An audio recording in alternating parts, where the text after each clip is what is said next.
Bueno, bienvenidos al octavo encuentro del Círculo de Investigación en Filosofía y Ciencia. En esta oportunidad, la compañera de Filosofía Nicole Gonza va a exponer un trabajo titulado El naturalismo de Charles Darwin y el vínculo científico-social con la literatura. Todo tuyo. Bueno, yo elegí este tema movida fundamentalmente por mi cursada de este año en literatura, que bueno, ya tengo con las últimas instancias.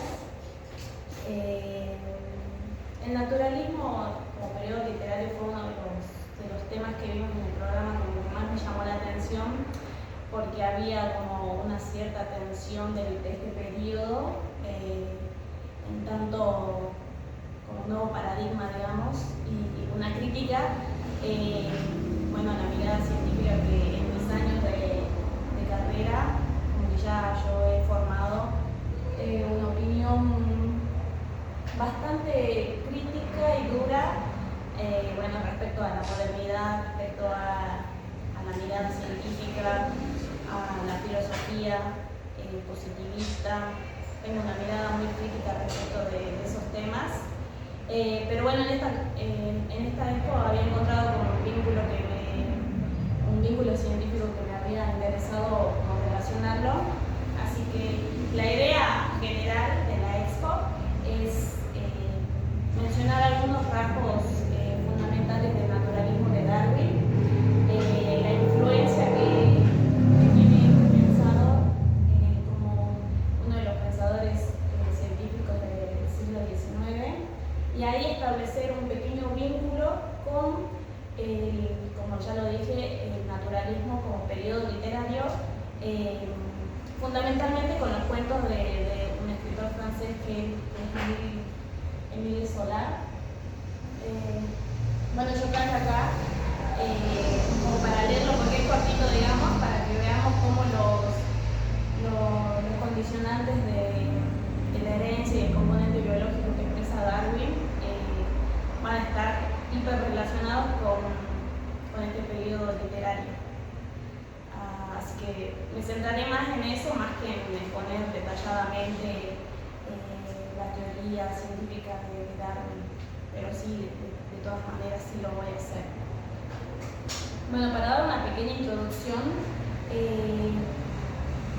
Darwin, bueno, es un naturalista británico, es el creador o el que formuló la teoría científica sobre la evolución de las especies. Yo leí un pequeño trabajo de Faustino Cordón que, bueno, menciona más que nada y detecta como los rasgos más fundamentales que hacen de Darwin uno de los mayores científicos del siglo XIX. Y en este sentido me interesaba destacar algunos pequeños puntuales rasgos, que es que en la década de 1831 a 1836 participó como naturalista en la expedición del Tigre, haciendo un recorrido por América del Sur y la isla del Pacífico, recorriendo países como Argentina, Brasil, y algo curioso que me volvió a reflotar cuando lo estaba leyendo es que el objetivo de este viaje, digamos, era recorrer a través de la observación y la experimentación,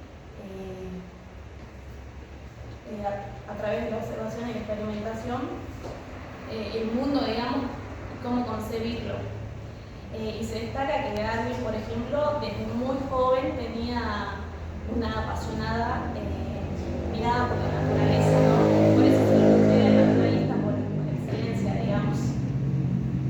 Y es a partir de este viaje de 5 años aproximadamente donde él desarrolla y posteriormente logra formular la teoría sobre la evolución de las especies a través del método de la selección natural. Y es principalmente en 1859 cuando se publica el libro El origen de las especies. Fundamentalmente destaca la aparición y la desaparición de nuevas especies y de tanto de las nuevas como de las preexistentes como consecuencia de la selección natural, que bueno, ya lo voy a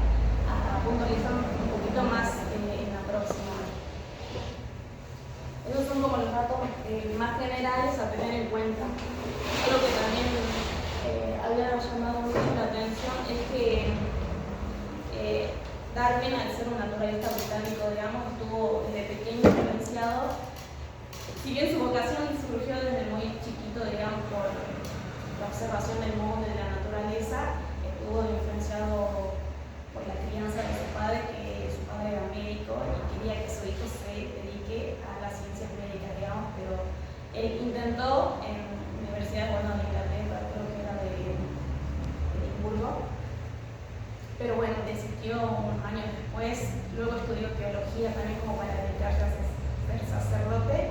También desistió y finalmente es cuando en Cambridge encuentra su vocación y a partir de ahí le surge como la expedición por América.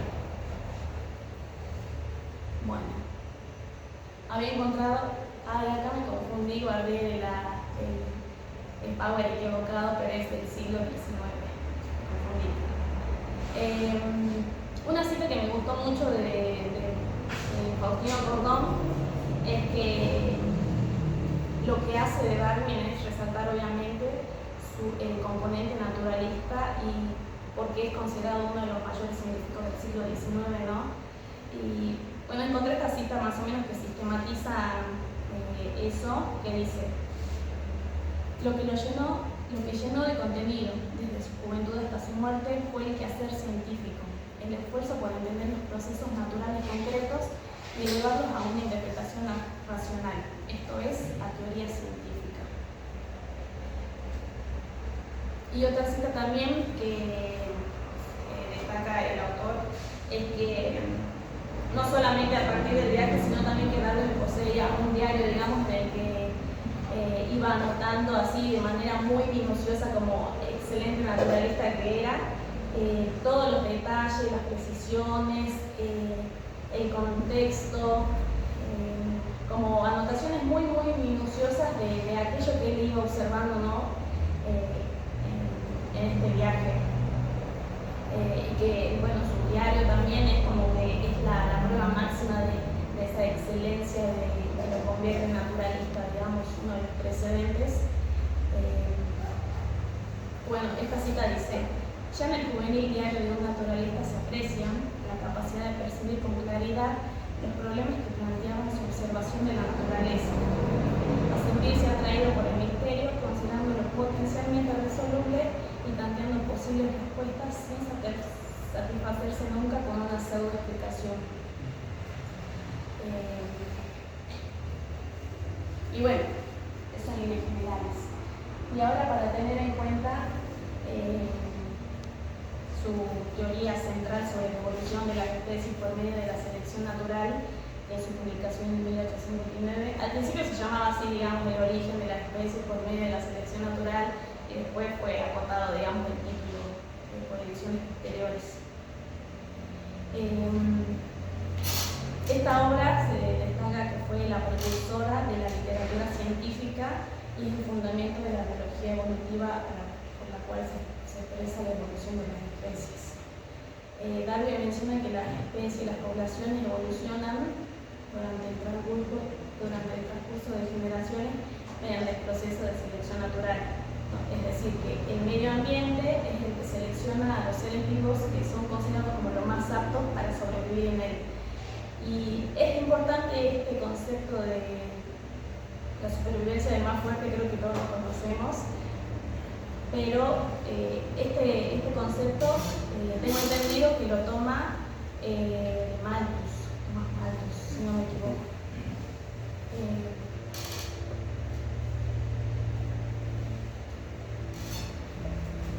Entonces, la evolución de esta manera, entendida en términos de Darwin, es entendida como la descendencia con modificación, y todas las especies comparten un patrón en común, digamos, que se repite por el componente biológico.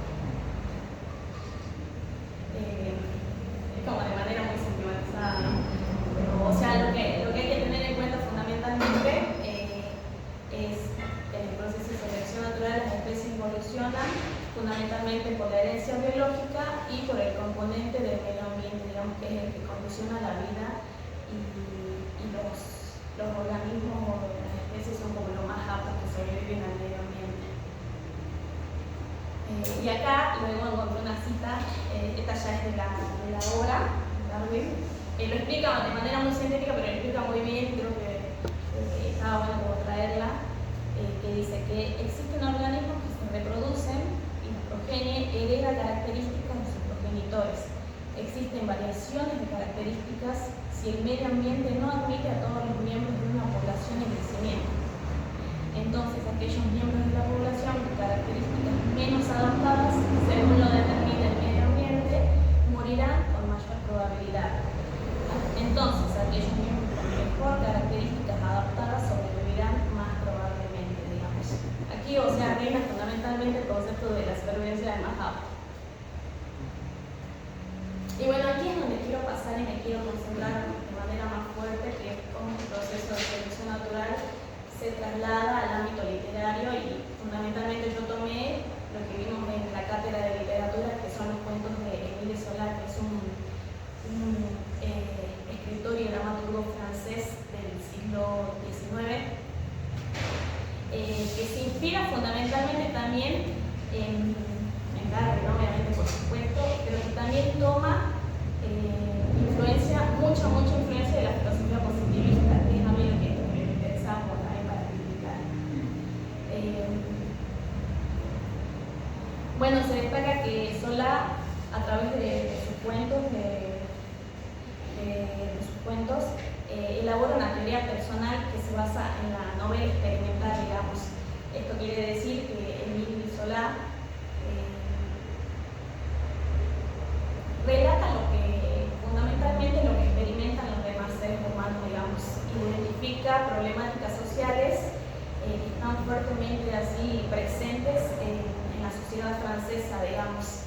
Yo no sé si alguno de ustedes tuvo la oportunidad de leerlo. Bueno, yo lo recomiendo porque, o sea, a mí me gustó mucho, sobre todo porque se centra en la clase obrera, digamos. Y, por ejemplo, uno de los textos críticos que no habían dado en literatura eran de Eric Hobsbawm, para criticar, y establecer el vínculo con la sociedad burguesa que reinaba en ese momento, digamos. Y la influencia de la filosofía positivista es a través de este método experimental que Zola también lo traslada a su obra, que es el proceso de la observación, la experimentación, la formulación de hipótesis y la elaboración de una ley general, digamos, que es el método inductivo de la filosofía positivista del siglo XIX. Y es a través de la ciencia que hay una fuerte mirada optimista para explicar el mundo, digamos. Y en este sentido, el componente biológico y la influencia del medio son las que explican las conductas de los sujetos, digamos.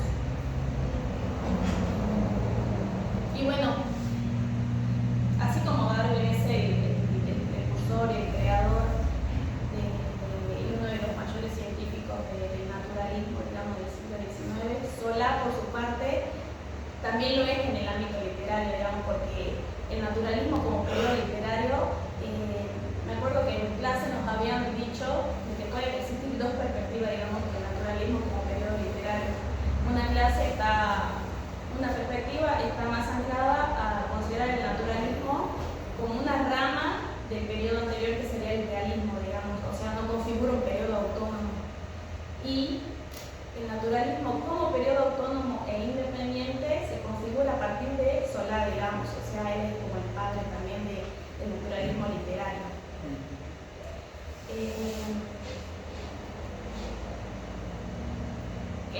Es la perspectiva que a la cátedra obviamente le interesa, digamos. Bueno, esto también, como lo dije, Zola planifica sus obras y relata lo que pasa a partir de la detección de problemas sociales.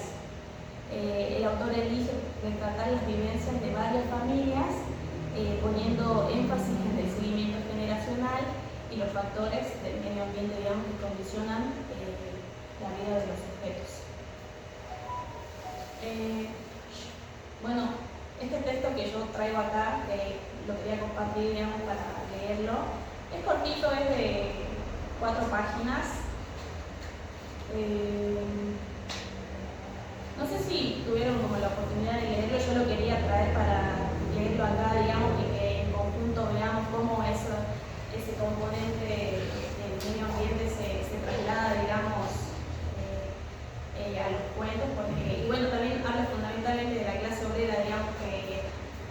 quieren lo leo. ¿Lo puedes compartir? Es un cuento, todos los cuentos de Solá son bastante cortitos. Yo no lo voy a leer completo, pero sí voy a leer como pequeños fragmentos y que no se pierda el hilo para que se entienda. Este cuento se llama El Paro. Dice, está dividido en 3 capítulos, creo. Son muy cortitos todos los cuentos y son lo que a mí me pasaba hablando con la profe, es que ella me decía que capaz el naturalismo como periodo le parece como muy aburrido porque es muy detallista en la manera de escribir, digamos, o sea, puede parecer que es engorroso, que hace como descripciones muy minuciosas y todo eso, pero es lo que a mí me llamó la atención, digamos, en definitiva. Bueno, El Paro, capítulo 1. Por la mañana, cuando los obreros llegan al taller, lo encuentran frío, con oscuridad de una tristeza de ruina. En el fondo de la amplia sala, la máquina está muda, con los brazos delgados y las ruedas inmóviles.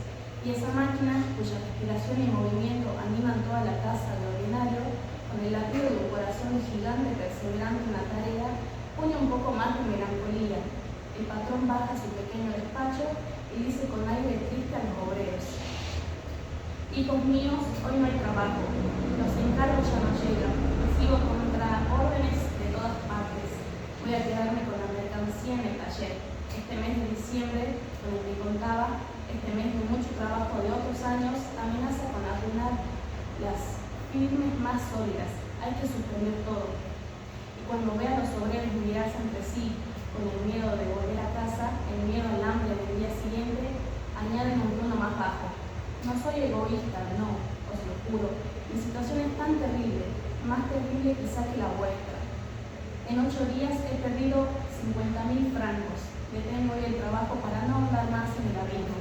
Y no cuento ni con un céntimo para los vencimientos del 15. Ya veis, os hablo como amigo y no me oculto nada. Quizá mañana vengan los alguaciles, no es culpa vuestra, ¿verdad? He luchado hasta el final. Habría querido ayudarlos a pasar este mal momento, pero se acabó. Estoy hundido, ya no tengo pan para compartir. Y entonces me tiende la mano. Los obreros se le estrechan en silencio y durante unos minutos se quedan allí mirando sus herramientas inútiles, con los puños apretados. Las otras mañanas, desde el alba, las limas cantaban. Los martillos marcaban el ritmo y todo eso ahora parece dormir en el polvo de la tierra. Son 20, 30 familias que no comerán durante la próxima semana. Las pocas mujeres que trabajan en la fábrica tienen lágrimas en los ojos. Los hombres quieren parecer más firmes, se hacen los valientes. Dicen que en París nadie muere de hambre. Más abajo, en el capítulo 2, relata, digamos, la situación de los obreros y de una familia en particular a partir de esta situación del paro. Y dice: entonces, el obrero se ha ofrecido a trabajar a mitad de precio. Las puertas no han vuelto a abrirse. Trabajaría por la promesa de volver a contratar. Es el paro, el terrible paro que toca a los muertos en las cuadrillas. El pánico ha detenido a todas las industrias. El dinero cobarde se ha escondido. Cuando por la mañana su mujer y su pequeña lloraban,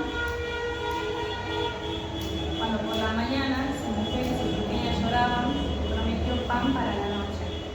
No se ha atrevido a decirles que había mentido antes de que cayera la noche. Mientras camina, se pregunta cómo entrará, qué contará, para animarles a tener paciencia. Sin embargo, no pueden quedarse mucho más tiempo sin comer. Él lo soportaría bien, pero la mujer y la niña están demasiado débiles. Y por un momento tiene la idea de mendigar, pero cuando una señora o un señor pasan a su lado y piensan tender la mano, el brazo se le paraliza, la garganta se le hace un nudo, se queda plantado en la acera mientras la gente elegante se aparta, creyéndole borracho, viendo su máscara feroz y hambrienta. Bueno, ahora en el capítulo 3 hace énfasis en la mujer de aquel obrero y de su hija, digamos, y dice: sin decírselo a su marido, ha buscado por su lado, pero el paro ha golpeado con más dureza a las mujeres que a los hombres.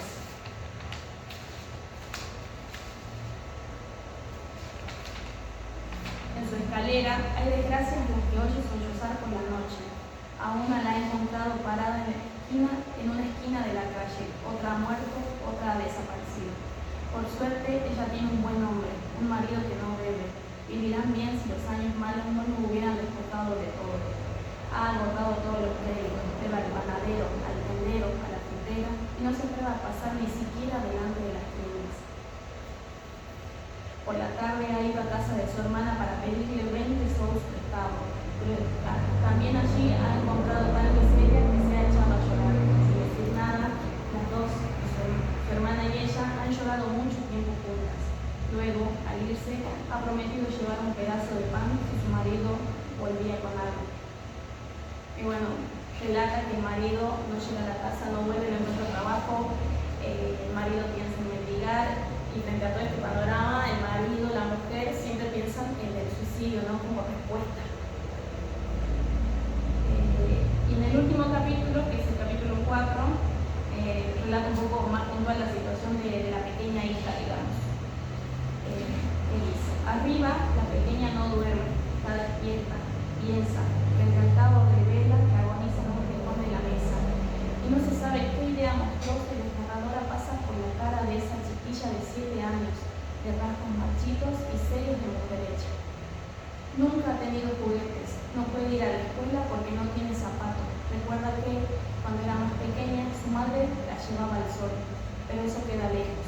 Hubo que mudarse y desde entonces le parece que sobre la casa ha soplado un gran frío. Desde entonces no ha vuelto a estar contenta, siempre ha tenido hambre. Es algo profundo en lo que reflexiona sin poder comprender. Entonces, todo el mundo tiene hambre, sin embargo, ha tratado de acostumbrarse a eso y no ha podido. Y al final, cuando ella relata que está en la cama, en su cuarto, describe lo feo de su cuarto, digamos, a causa de las condiciones extremas de miseria, de pobreza, de que no hay trabajo, de que no hay pan, de que todo el tiempo le ruge la barriga. Y finaliza el cuento diciendo: la madre, ahogando sus lágrimas, ha vuelto a acostar a la pequeña, la cubre con todos los harapos de la casa, dice que sea buena, que se duerma, pero la niña, cuyos dientes estañetean de frío y que siente que el ardor del pecho quemarla con más fuerza, se vuelve muy exhausta, se cuelga del cuello de su madre, luego muy despacio: dime, mamá, pregunta, ¿por qué tenemos hambre? Y ahí termina. O sea, ustedes, ahora que yo lo leí muy rápido, digamos, como que logran identificar el proceso como de selección natural en este cuento particular de Solá. A mí me cuesta un poco, tal vez porque no accedí al cuento completo o a la teoría literaria del naturalismo. Veo más bien que hace realismo, o sea que es heredera evidentemente de esta tradición del realismo británico en primera instancia y después la expresividad francesa, no sé cuál es el nombre correcto, pero ese naturalismo y esa vinculación con el positivismo no me cuesta encontrarlo, al menos en los fragmentos que no compartí. Me culpa algo en el sentido de no me senté a leer el texto y que no lo conozco, se me escapó profundamente. Me encanta a mí la literatura, soy un lector y no lo conocía a Emile Zola, entonces es como un poco pecado mío, pero me disculpa.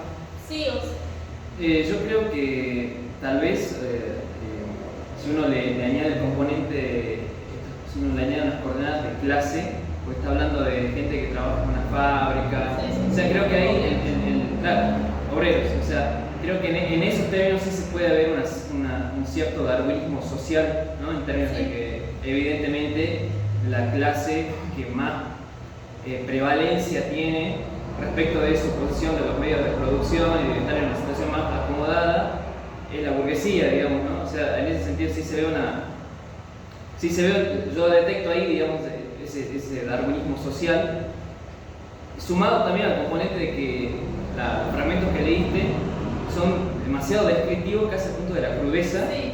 y que evidentemente te hacen dar cuenta de que hay una clase que está abajo y hay una clase que está arriba, ¿no? Va por ahí, digamos. Sí. Bueno, yo porque de esto nos dieron un trabajo práctico, yo por ejemplo en este cuento que encontré que es el paro, había descrito, o sea, tal componente de la herencia biológica, o sea, yo no me encontré, digamos, o sea, sí hay otros cuentos en los que sí se puede hacer como un rastreo generacional, pero en este cuento sí me pasaba que había un fuerte componente de medio ambiente, digamos, que todos los obreros estaban, a diferencia de las clases más acomodadas, estaban sumidos en la miseria, en la pobreza, en un trabajo mal pagado, precarizado, y frente a eso, capaz hay fragmentos que no leí, pero sí, o sea, a mí me llamó mucho la atención que por esa influencia del medio que tiene el obrero siempre piensa en la muerte, digamos, o sea, la muerte o el suicidio sería como el escape de salida de toda esa vida que lo acarrea, digamos. Incluso en un momento creo que sí lo mencioné y dice que es ahí donde yo quería encontrar el pie, que dice los hombres quieren parecer más firmes, se hacen los valientes. Dicen que en París nadie se muere de hambre, digamos, porque ya en París se había instalado esta idea de la modernidad, del cambio, del progreso, pero frente a ese progreso que hay toda una clase desplazada, marginalizada, que no encuentra, digamos, adaptarse a este entorno, digamos, que obviamente la clase burguesa es la más favorecida. Y como también menciona Betty, digamos, o sea, el naturalismo como periodo literario, por eso cuenta de dos perspectivas, digamos. Es un desprendimiento del realismo porque ningún periodo literario es tajante, digamos. No, imposible. Claro, o sea, el naturalismo también tiene elementos emergentes, elementos residuales del realismo para después entender cómo el simbolismo, también como periodo literario, emerge a partir del naturalismo, digamos, como una sucesión de periodos que no se pueden comprenderlo desde una sola mirada, sino que también todos están cohesionados y todos comparten elementos comunes, digamos. Bueno, un autor, estos autores, Raymond Williams y Arminio Mauro, que es el próximo, también son autores críticos que nos da la cátedra, digamos, para hacer como las vinculaciones ahí con las obras literarias. Y sobre esto, Raymond Williams menciona que el estudio de la herencia y la interpretación del comportamiento humano en términos estrictamente naturales configuran la base de un nuevo tipo fundamental de escritura, digamos, que es cuando ahí también hay un quiebre en lo que se considera que es la literatura y un quiebre en las convenciones literarias, digamos, porque, por ejemplo, el recorrido cronológico y problemático que nos da la cátedra es que la literatura quizás entendida como tal, como la modernidad, empieza a instaurarse desde la época, desde el periodo del barroco. Y a partir de ahí, la clase que establece normas, convenciones sobre el quehacer literario, sobre las reflexiones, lo que es hacer literatura, sobre el patrimonio que hay que tener para escribir obras literarias, siempre está a manos de la clase burguesa, digamos. Claro, la que financia. Claro, la que financia a través del mecenazgo, de la aristocracia. Y aquí, en este periodo del naturalismo, es como que hay un nuevo tipo de escritura, un nuevo modo quizás de concebir la literatura y un nuevo también, una atención constante de un modo de concebir, una tensión entre el cambio de la modernidad y la ciencia, digamos, porque creo que era Arminio Mauro el que decía, que es el siguiente, que decía que los cuentos de Ninon, que así es su publicación original, digamos, acá está traducido como cuentos completos, que dice que los cuentos de Ninon reflejan la denuncia de la crueldad de la sociedad que ejerce sobre lo más poseído, digamos, de un país que se desarrollaba hacia la modernidad con la construcción de una sociedad, de una ciudad nueva. O sea, hay una tensión constante y también En Solá, por ejemplo, los profes nos hacían hincapié en que en los cuentos de Solá también a pesar de la destrucción y el fuerte énfasis en la destrucción en la precisión minuciosa de lo que pasaba en aquella época, no deja de existir el componente de la creencia en el progreso, digamos, de un país que se está construyendo, de una sociedad nueva. Y esto también porque, o sea, lo mismo, o sea, Solá está influenciado por la filosofía positivista de la época, que no deja de estar presente, digamos. Por eso a mí me interesaba hacer como énfasis en este punto. Perdón, y Víctor Hugo entra en no necesariamente como naturalista, pero entra dentro, si se quiere, del canon del realismo. ¿Víctor Hugo? Víctor Hugo, con lo que mencionábamos. No sabría decirte. Nosotros en el realismo vimos a Honoré de Balzac, Papagolio, que también ahí, digamos, hacía como un fuerte énfasis por el gusto burgués. La clase burguesa quería verse reflejada en términos verosímiles en las producciones literarias, digamos. Siempre el foco estaba en la clase burguesa, digamos, para entenderla, porque tenía, digamos, la influencia de los medios económicos, digamos, para posicionarse y para decidir qué es o no la literatura, digamos. Claro. Y bueno, haciendo como un pantalazo,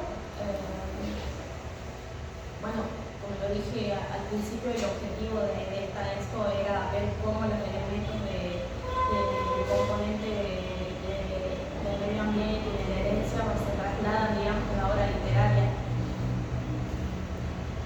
Y la mirada, digamos, de la ciencia, que a pesar de que es una mirada, a pesar de que las problemáticas sociales están muy presentes, hay una mirada optimista sobre el progreso y la ciudad nueva que se está construyendo de París. Y fundamentalmente también, o sea, concebir la literatura ya como que yo lo que entiendo es que después de tener tanta hegemonía, tantos años, tantas décadas la clase burguesa sobre el quehacer literario, a partir del naturalismo, con el nuevo modo de escritura naturalista, muy detallado, muy minucioso, hay como una bajada de línea, digamos, de la literatura a lo más terrenal quizás. Y también, bueno, en estos cuentos se puede identificar la supervivencia del más apto, que es obviamente la clase burguesa por su capital financiero. Y esta tensión, como les mencionaba, esta tensión existente que Solá, a través de sus cuentos, como lo dije, denuncia las problemáticas sociales de la época, pero a su vez no deja de tener una mirada optimista, como así también la tienen los individuos, digamos, porque es la mirada que se instaura, digamos, de la modernidad como vinculada al progreso, de la mano de la ciencia, de las matemáticas, de las ciencias transformadas quizás. Y en este sentido también se revaloriza el trabajo intelectual del autor. Uno de los autores mencionaba que es Solá quien participa activamente de marchas en favor de remuneraciones más justas, de reconocimientos al trabajo intelectual, y destacar también que el naturalismo como periodo literario autónomo se establece a partir de Solá, pero es muy fundamental la teoría de la selección natural de Darwin, digamos.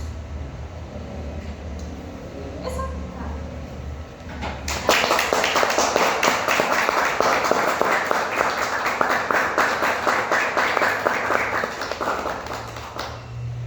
Bueno, ahora abrimos un espacio para comentarios, preguntas que quieran hacer. Me resulta muy interesante cómo solo desde el materialismo histórico de Marx, que sí es contemporáneo a Darwin y no tengo conocimiento si él ya llegó a leer el origen de las especies antes del manifiesto comunista, comunista, pero ya en su dialéctica se puede anticipar esta suerte de biologicismo, en la medida que cada grupo, por medio de protestas, luchas, etc., hace su aprendizaje político, hereda los aprendizajes de los grupos que le precedieron, del mismo modo en que una especie hereda los caracteres de los grupos que mejor se adaptaron al medio de sus predecesores. Y esto, traspuesto al ámbito social, como lo dice Marx, en toda sociedad hace falta un ejército de reserva que no esté empleado para que el capitalismo pueda subsistir. Me encanta cómo Emile Zola muestra la cara de este ejército de reserva que a lo mejor en la teoría suena como solamente un concepto que sabemos que existe, pero son personas que ahí están sufriendo de hambre. La niña misma pregunta, ¿por qué tenemos hambre?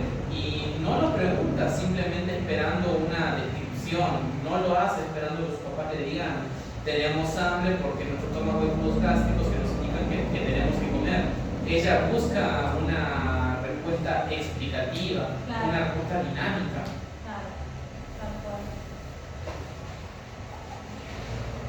Yo estoy muy conflictuado, primero obviamente porque no tengo, quizá no tengo ahora las herramientas para conocer muy en profundidad, o sea, a pesar de la exposición que ha sido bastante completa, y por el desconocimiento del autor también, pero ¿en qué sentido los cuentos de Zola son una denuncia?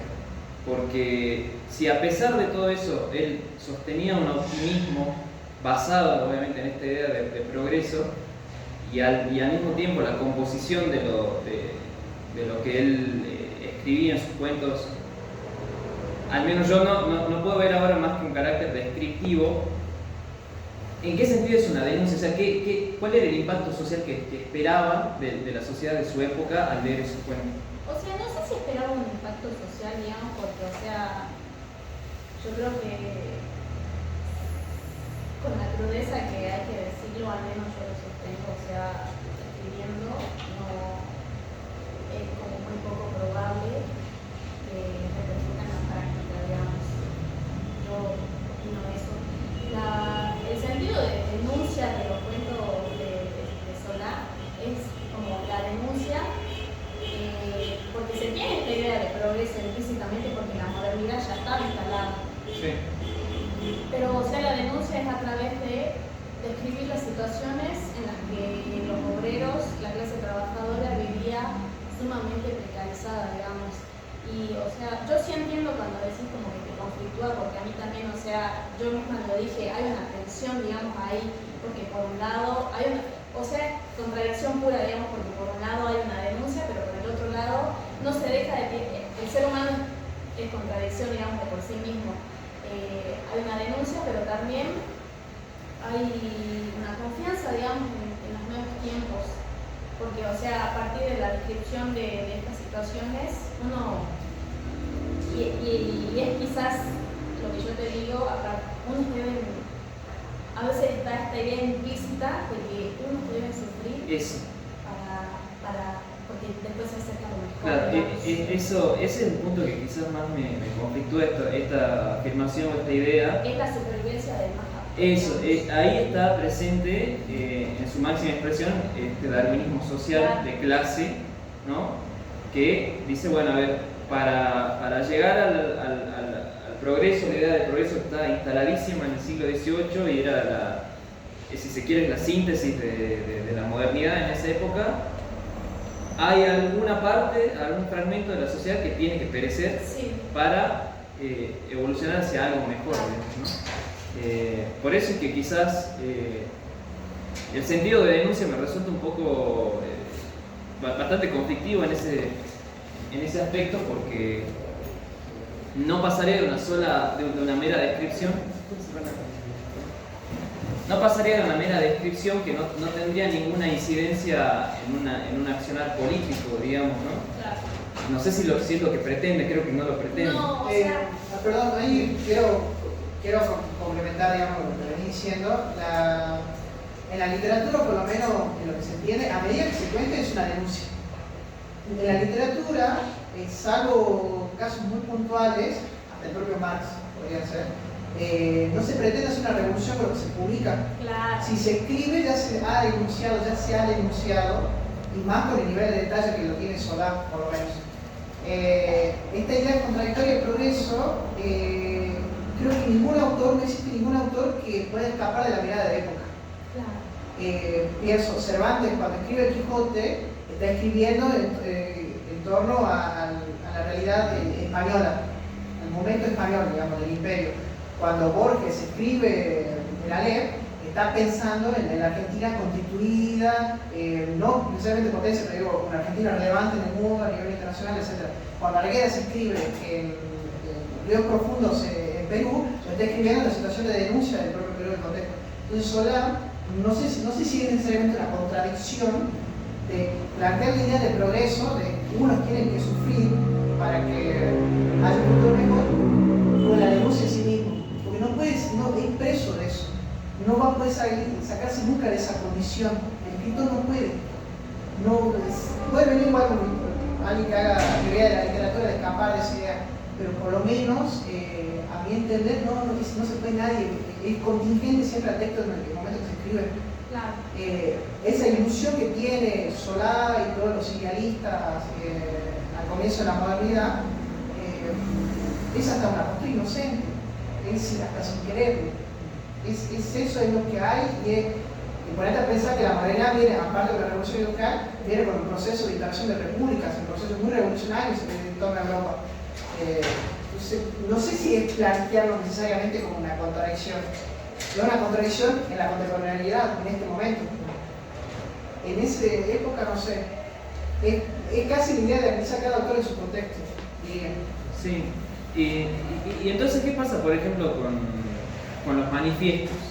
Porque los manifiestos, si ustedes lo ven en literatura, tienen una actitud más propositiva, donde está expresada a veces una denuncia y donde se constituyen movimientos de vanguardia, pero que apuntan hacia una acción concreta a futuro, por ejemplo. Y acá, sin embargo, bueno, seguimos como en el plano de la descripción, a pesar de que, Pero, o sea, en definitiva, eso marca una denuncia, ¿no?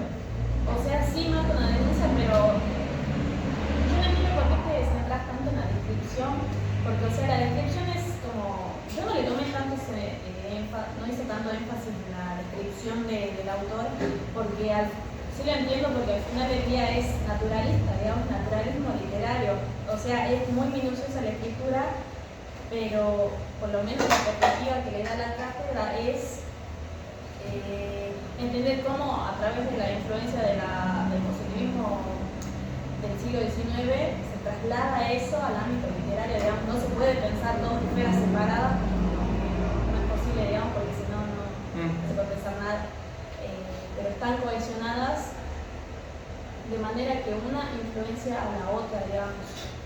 Y por ejemplo, lo que vos decís, sí vemos vanguardias en Lite, pero también hay que entender que las vanguardias como movimientos tienen muy poca duración, digamos. Y en Lite nos explicaba que hasta el término mismo de vanguardia pierde su sentido si se alarga muchos años, digamos, porque es como que está destinada a perecer a un poco tiempo, porque tiene manifestaciones y objetivos concretos que si se repiten o que si se alargan a largo plazo dejan de tener el sentido y el objetivo que tienen, digamos. Y aparte, en términos de vanguardia es complejo pensar en literatura, en términos de que se sustenta mientras la industria editorial. La vanguardia existe gracias a un mercado en sí mismo. Claro. Y vos decís, ¿qué está operando acá? Claro. Ahí pues una contradicción en sí mismo, como le pasa a algún latinoamericano. Hay una vanguardia en medida que haya una industria editorial, decir, yo voy a poner plata. Claro, y se las piensa como ediciones muy colectivas, digamos, a diferencia de una obra literaria orgánica que es autor-lector. Una edición separada, en cambio acá en las vanguardias se piensa siempre en lo colectivo, digamos. En romper con toda esa estructura anterior, digamos. Bien, perfecto. ¿Ana? ¿Quién? Tamara y después. Yo siento que a lo mejor la dimensión más científica de los cuentos de Solá no se aprecia tanto en el escrito puro y duro, sino como sí se lo hace en su contexto de producción. Estamos en una época en donde se estaba reescribiendo el método científico, estaban surgiendo nuevas metodologías de investigación, y Emile Solá no fue ajeno a esto. Él, para poder escribir el poema, entrevistó a un montón de obreros. Claro, de ahí la novela experimental, digamos. Bien, después voy a hacer una pregunta. Yo tengo una pregunta, no conozco mucho de naturalismo, pero sí me sonaba varias cosas. Una pregunta más o menos para vos más personal. ¿Por qué es que esta corriente del naturalismo podría tener un acercamiento a la sociología, que también era emergente en el siglo XIX? Sí, tal cual, sí. O sea que Solá tranquilamente podría haber hecho un diagnóstico de su sociedad. Sí, obvio. Desde Sí, obvio, sí. O sea, un sociólogo sin título. Perdón, complementando lo que dice Alan, yo soy de la idea que dentro de la literatura es un recorte artístico del contexto social. Entonces, ese proto-sociólogo es posible, digo, porque la literatura vos podés rastrear ideas. Acá en nuestra unidad de progreso también rastreas autores, Borges, rastreas Spinoza. Entonces, evidentemente, poder hacer un rastreo dentro de toda la literatura, la ontología de Solá, vos podés rastrear ideas bases de la sociología que después le va a dar Weber o le puede dar Durkheim. Habría que ver, por supuesto, a alguien experto en el tema. Pero sí, es posible rastrear propias ideas de eso.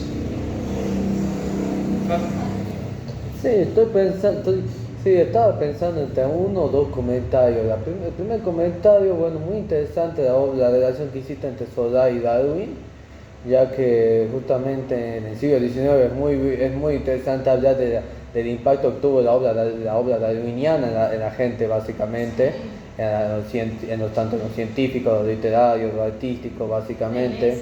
Claro, justamente, y es interesante ver también cómo lo toma Solá, y cómo de alguna manera, y lo del darwinismo social específicamente, porque justamente el darwinismo social es una corriente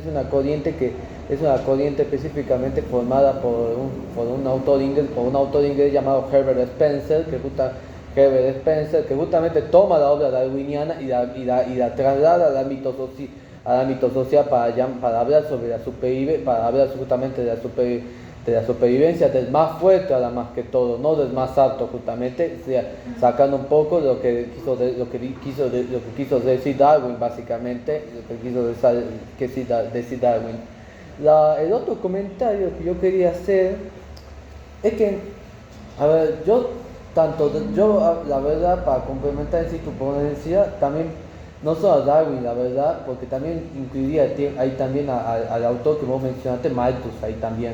¿Por qué a Roberto Malthus? Porque en el ensayo sobre el principio de la población, básicamente va a hablar de un concepto que Darwin va a recuperar para hablar de la supervivencia del más alto, llamado la lucha por la existencia, básicamente. Y es interesante también pensar en la lucha por la existencia, pensar ese estudio que estás haciendo sobre Solá, desde el concepto de la lucha por la existencia, para mostrar justamente cómo la clase burguesa intenta de alguna manera también prevalecer en la existencia, básicamente, y cómo de alguna manera las personas de clase más baja directamente tratan de salirse ya de la existencia, básicamente de la existencia. Es algo muy especulativo que se me ocurrió, pero bueno, me pareció interesante, me vino a la mente eso relacionado con Malthus, específicamente porque él justamente más o menos va a plantear algo más o menos parecido al darwinismo social, de que deberíamos reducir la tasa de la población directamente para que los recursos ¿cómo se diría esto? Sea más disponible para gente más, para otra persona, básicamente. Eso sería todo. Ahora sí, mi intervención, pero estuve muy de eso, que genuinamente a mí la literatura es algo que me apasiona. Vos habías hablado de la idea de suicidio que tiene Solar, o al menos en la extracción del texto, que nos has compartido. Ahí donde yo sí que encuentro una contradicción, haciendo el mea culpa y salvando la distancia en términos, no leí la obra de Solar, de que no me parece contradictorio plantear la idea del suicidio con la idea de la selección natural. Pensando también de que la selección natural es el medio imponiéndose sobre los seres vivos, pero estamos hablando de un medio que es totalmente armado, construido por el ser humano. Y que en las especies, digamos, en el mundo natural o en el mundo no intervenido por el ser humano, el suicidio de las especies o de los animales ocurre en medida de una población verdaderamente no útil. Digo, a modo de ejemplo, los pequeños cachorritos lobos son abandonados por sus madres porque no hay chance, no saben que no va a resistir al invierno, pasa con los osos, etc., con otros mamíferos parecidos a nosotros. Y ahí está la contradicción en términos de sí, que entonces, ¿qué pasa con el ejército de reserva? Si este medio, que es la modernidad y en esencia el capitalismo, está armado y selecciona a quién se va a superponer, no puede haber ese suicidio porque si no, no existe ese ejército de reserva. Entonces, ahí me gustaría, no sé, en la vacación o en otro encuentro, tratar de ver si existe esa contradicción como tal o qué piensa Solá en el suicidio en ese caso. Yo creo que, o sea, no lo piensan ustedes en lo planteadas, porque en este relato quizás no, pero hay otro cuento en el que menciona que hace más énfasis en decir, bueno, a partir de las condiciones extremadamente precarizantes que están presentes en el medio ambiente y que afectan de manera directa a los obreros, a los trabajadores, es como la salida que tienen ellos a salir justamente de ese medio, digamos.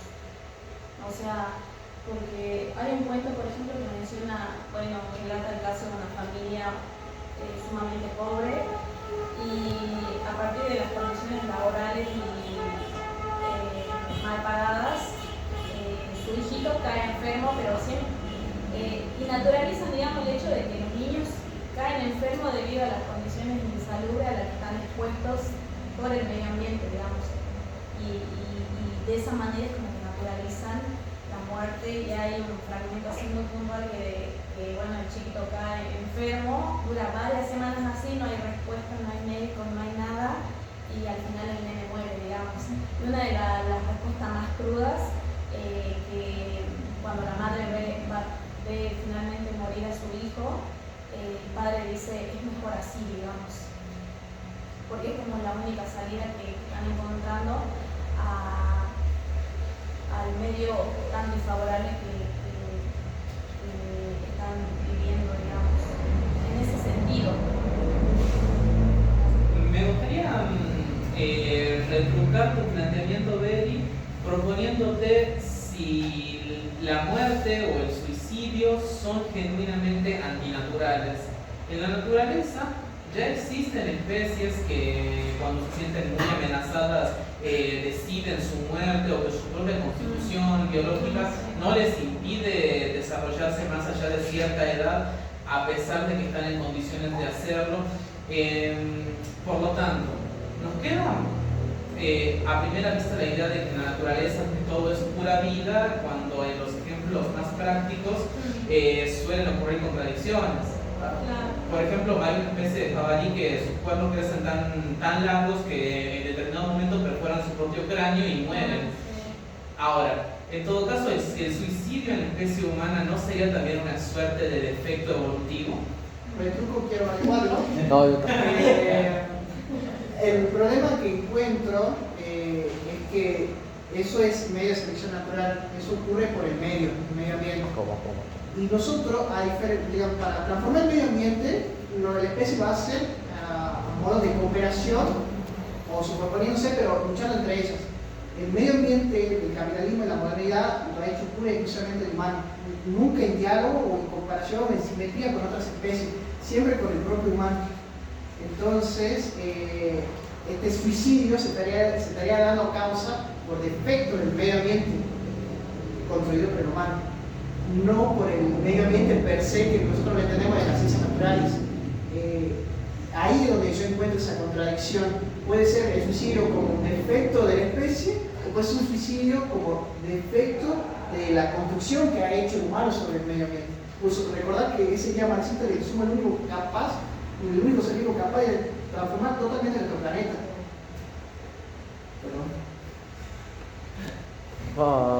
Yo quería hacer otro comentario que me vino a la cabeza con el comentario de Bedi y Tamara, que es justamente algo que no me di cuenta bien y le preguntaste a vos Nicole, que justamente algo que yo siempre les he criticado a la gente, a los sociólogos y a los antropólogos, el profe Sarabia también le hace esa crítica, es que de alguna manera Sodré está siendo determinista social acá también, básicamente, porque él básicamente está diciendo que por los medios ya está influida la conducta de alguna manera ahí.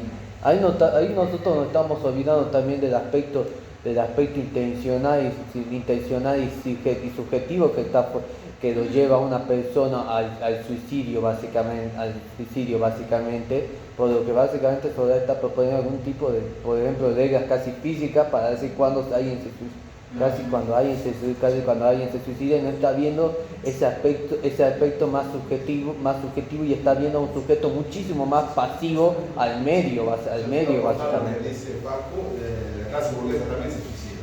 Claro. O sea, no es Claro. una teoría de que solo la clase obrera por tener esto se suicida. Claro. El suicidio tiene un tanto universal. Claro. Sí, igual también, como digo,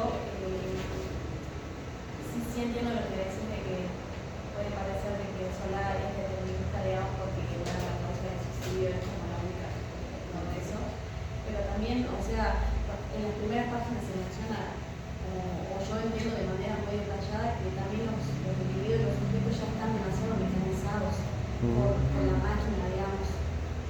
Que dice, los obreros ingresan a las fábricas y, o sea, pierden ya control de sus herramientas, pierden el control de sus decisiones, como que se emiten, también en pleno auge de la profesión, digamos, industrial. Sí, entiendo. Por eso no puede escapar, es contingente, Claro. le escribe en ese momento, digamos. Claro. Hasta antes de que menciones esto que acabas de decir, o sea, yo seguía pensando de que si pervivía la idea de determinismo, que mencionaba Facundo, no podía haber denuncia. Ahí detectaba yo la contradicción. Ahora, con esto que vos mencionas de que evidentemente hay una instancia de alienación, ese es el término, Claro. en donde el obrero se fusiona, o sea, la máquina absorbe al obrero y pierde la subjetividad y pasa a ser un apéndice más de la máquina. Ahí sí entiendo en esos términos la denuncia. Claro. Obviamente la denuncia no viene propiamente de la clase obrera, sino de un sector que pareciera ser más empático con esa situación, pero obviamente no constituye una denuncia específicamente de clase, ¿no? Sino una denuncia, una descripción de una situación que es ajena a quien la escribe. Pero bueno, ese debate es bastante medio complicado. Tengo dos preguntas y yo ya me callo. Una es más, sigue viniendo desde la ignorancia, si se quiere, porque a mí la otra no tanto. La primera es, me interesó mucho la categoría de novela experimental, ¿no? Y a priori uno podría pensar, hasta antes de que haya leído el cuento y durante también pensaba que por ahí, cuando uno habla de novela experimental, obviamente trata de describir fehacientemente y con mucho detalle lo que está pasando, y de hecho es lo que pasa, pero hay fragmentos en el cuento en donde se mencionan cuestiones como la nostalgia, el recuerdo, la tristeza. Es decir, a partir de qué acciones puntuales se puede describir cuestiones como esas específicas, como por ejemplo el recuerdo de algo. O sea, ¿se lo describe a través de la conducta visible o hay una cierta omnisciencia del autor al al establecer qué estado de humor o qué sensaciones les pasan a los personajes del cuento. No entiendo la pregunta. A ver, tenemos la categoría de novela experimental, ¿no? Sí. ¿No? Sí. Que trata de reflejar los hechos de acuerdo con la mayor descripción posible. Sí. Pero hay situaciones específicas, como por ejemplo el recuerdo, la nostalgia de algo, que a simple vista no se pueden describir, al menos no desde una tercera persona, fehacientemente, ¿no? O sea, en esos términos, ¿cuál es el enlace ahí para describir ese tipo de acontecimientos? No sabría decir como el enlace, pero o sea, la categoría de novela experimental, o sea, está basada justamente en que él planifica las historias, relata los cuentos a partir de esta misma detección de los problemas sociales que estaban ya insertos, digamos, o sea, mediante el proceso, mediante los ojos de un mismo naturalista, digamos, como el de Darwin, o sea, por eso también la destrucción minuciosa. Sí. Sí. Quizás no, me tendría como que pensarlo más, o sea, sí el recuerdo a ciertas memorias, digamos, en ese sentido, porque es muy difícil de playarlo a escritos, digamos, porque también, y ya son recuerdos, que tanta experiencia hay en eso. Ay, a veces. Y la segunda pregunta es más personal para vos. Obviamente acá estamos describiendo una corriente que es la del naturalismo literario. Ahora yo te quisiera preguntar a vos, obviamente teniendo en cuenta tu trayectoria en la carrera, ¿cómo pensarías vos un naturalismo filosófico? ¿Cómo podríamos trasladar la categoría de naturalismo al campo de la filosofía?